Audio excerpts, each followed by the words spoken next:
The Dallas Mavericks have come to terms with guard J.J. Barea. I am Jim Basquall. He gets more money than the two sides we're discussing. Instead, it's a 4-year, $16 million deal. Let's bring in Tim MacMahon, who covers the Dallas Mavericks for ESPN. And Tim, can you explain how the DeAndre Jordan saga impacted this contract?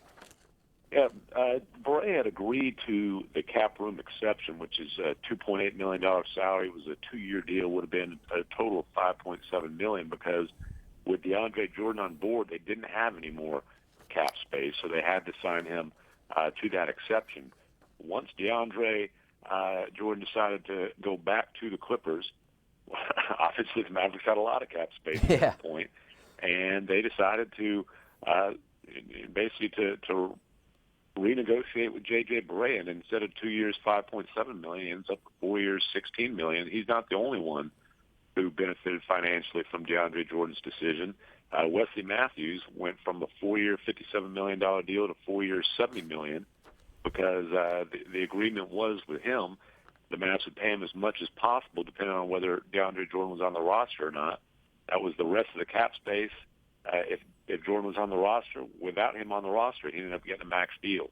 Yeah. So Tim, there's at least two players on the roster that aren't too upset about the fact that DeAndre Jordan spurned the Mavs. But when you look at this roster, you mentioned Wes Matthews. They just brought on Darren Williams as well. But again, no Jordan. So characterize what this team looks like as we head towards yet another season in the NBA in that rugged Western Conference.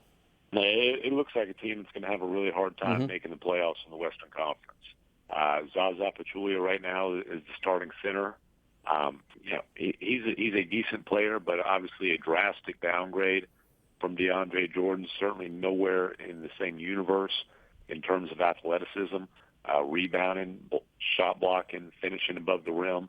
They're still looking for help at center. JaVale McGee is a guy that they're looking at, but I mean, without DeAndre Jordan in the fold here, as tough as the Western Conference is, I just look at this roster and think the Mavericks are really going to have to fight and scratch and claw to even have a chance to get one of those last seeds. Tim MacMahon covers the Dallas Mavericks for ESPN. Tim, thanks for some insight.